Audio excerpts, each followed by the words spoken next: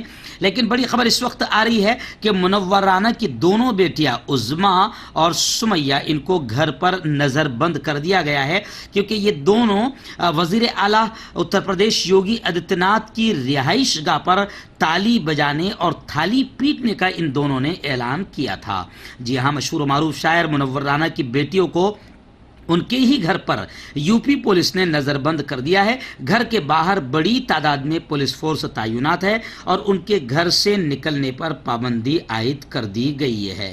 ناظرین، ایک بڑی خبر اتر پردیش سے یہ بھی آئی ہے کہ اتر پردیش کے مکھیہ منتری وزیر اعلیٰ یوگی آدتیہ ناتھ نے حکومت کی جانب سے گویا کہ یہ اعلان کر دیا کہ اتوار کی پابندیاں ختم کی جا رہی ہے۔ یعنی جس طریقے سے لاک ڈاؤن کا معاملہ تھا اور اتوار کو بھی لاک ڈاؤن رہتا تھا، تو اب یہ اعلان کیا گیا ہے کہ یو پی حکومت اتوار کی پابندیاں ختم کرنے کا فیصلہ سنا رہی ہے۔ ایسے ہی معاملہ مدھیہ پردیش کا بھی سامنے آیا ہے کہ مدھیہ پردیش کے مکھیہ منتری شیوراج سنگھ چوہان انہوں نے بھی اتوار کا لاک ڈاؤن کا جو فیصلہ ہے وہ ختم کر دیا ہے۔ یعنی اتوار کو اب لاک ڈاؤن نہیں رہے گا، دکانیں بازار جس طرح پرانے دنوں میں کھلتے تھے ایسے ہی اتوار کو بھی کھلی رہے گی، اتوار کو لاک ڈاؤن نہیں رہے گا۔ اتر پردیش کا بھی یہی حال ہے اور مدھیہ پردیش کا بھی یہی حال ہے، لیکن سوشل میڈیا پر لوگ کمنٹ کر رہے ہیں کہ یہ ایک بڑا گیم ہے۔ مسلمان اپنی ناراضگی کا اظہار کرتے ہوئے یہ کہہ رہے ہیں کہ اتر پردیش اور مدھیہ پردیش جہاں پر بھاجپا سرکار ہے، ان سرکاروں نے مسلم دشمنی کا پورا حق نبھایا، اور اتوار کا جو ابھی اعلان کیا ہے لاک ڈاؤن ہٹانے کا، اس کی وجہ یہ ہے کہ ہندو بھائیوں کے جتنے ابھی تہوار آنے والے ہیں وہ اتوار کے روز آ رہے ہیں، تو بڑی آسانی کے ساتھ ان تہواروں میں کوئی تکلیف نہ ہو، اس لیے اتوار کا لاک ڈاؤن ختم کیا جا رہا ہے۔ جبکہ عید ہے، بقرعید ہے، یہ بھی اتوار کے دن آئی تھی، تو اس وقت حکومت کی جانب سے پابندیاں ہٹائی نہیں گئی تھی، لاک ڈاؤن ختم نہیں کیا گیا تھا۔ یعنی مسلم دشمنی کا پورا حق یوگی بھی نبھا رہا ہے اور شیوراج سنگھ چوہان بھی نبھا رہا ہے۔ ناظرین، گزشتہ کل مہاراشٹر اسمبلی کا 2 روزہ اجلاس ختم ہوا، لیکن گزشتہ کل جو ہنگامہ ہوا وہ ستا کے 2 دلال Arnab Goswami republic T V اور ایسے ہی کنگنا رناوت، جی ہاں، یہ دونوں دلالوں کے خلاف اپوزیشن نے زبردست ہنگامہ کیا۔